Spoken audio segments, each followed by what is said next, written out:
Okey geng. Okey, untuk SIM card Celcom, cover Celcom, kita ada Red One lah. Red One RM68. Apa yang korang dapat? Korang dapat 1000 GB data 4G dan 5G. Dia berkelajuan tinggi lah, boleh buat hotspot sampai habis, sama ada korang nak letak dekat phone ataupun korang nak letak dekat modem pun boleh. Okay, yang kedua, kita ada SIM card Yes. SIM card Yes harga dia RM58 sahaja. Dia high speed data internet 5G. Dan untuk 4G dia ada FUP lah, FUP dia. Okey, yang tu kita panggil SIM card Yes Flexi lah. Korang boleh letak dekat modem ataupun boleh letak dekat phone juga.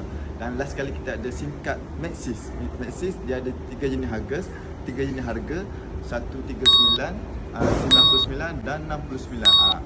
Kesemuanya ada perbezaan dia punya kelebihan lah. Okey.